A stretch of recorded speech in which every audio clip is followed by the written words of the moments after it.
We think that we've seen the most shocking, least justifiable video of police brutality possible. And then we get another week, and we get another video.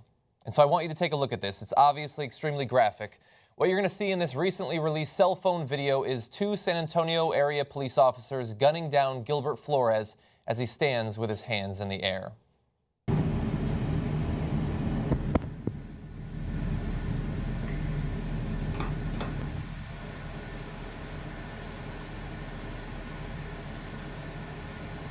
Bro, they just shot that bro.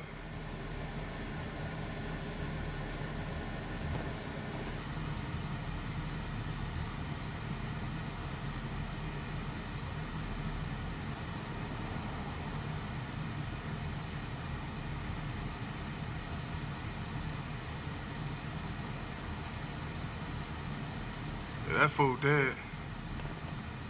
So you see there in the video the tragic conclusion to a chase that Gilbert Flores, the man who was shot in the video, led Greg Vasquez and Robert Sanchez, the two officers, on. Now, they had been called in for a domestic disturbance call. Apparently, Gilbert Flores had injured a woman and an 18-month-old child. We don't know their identities at this point. And then ran away from the police. There was some sort of altercation between them, but you saw on the end of the chase there. He was standing. He had his hands in the air, no indication of a weapon, no indication of complete clothing even, and yet they felt so threatened that they needed to immediately shoot him. And then you also saw less than 25 seconds later, maybe, two additional cop cars show up. So those cops apparently could not even wait the 20 to 30 seconds it would have taken for backup to arrive. So that unarmed man who was not moving towards them, we couldn't even see that he was saying anything in that footage. We certainly didn't hear anything. They had to shoot. They had to kill this man. Now, the police department's Facebook and other social media immediately leaped to the defense of the department, outraged by the fact that the media was daring to spread this footage, daring to let people see what their officers have actually been getting up to. They posted this on their Facebook page. These deputies have not been charged with a crime and a family lost their loved one. This is unethical and sad. If you agree, let the local media know this sort of sensational behavior doesn't fly in Bexar County. Now, I spent a number of years living in Texas. I didn't live in Bexar County in particular, but I have to imagine that, like most counties across this country, what actually should not fly is shooting unarmed people who have their hands pointed into the fucking air, not journalists actually for once doing their job in this country and showing people what their elected and executive officials are actually doing, in this case the police, showing what they have actually done, letting them not hear through the filtered words of a sheriff or a police department's Facebook page what happened, but seeing with their own eyes what actually happened. But for some reason, from the police department's point of view, the real shock, the real outrage, the real shame here is that people get to see and that they don't get to strictly control the message like they do in most cases.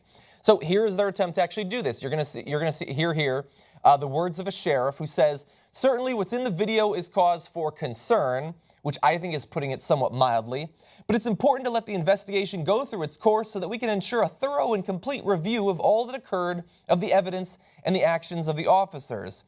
Sheriff Susan Pomerleau goes on to say, "They also tried to use non-lethal weapons to try and detain him. And after a lengthy confrontation, both deputies fired shots, causing the man's death." It is entirely possible that earlier, before the footage that we see, they did indeed try to use tasers or shields. She made references to shields at some point. If they try to do that, then that's fine.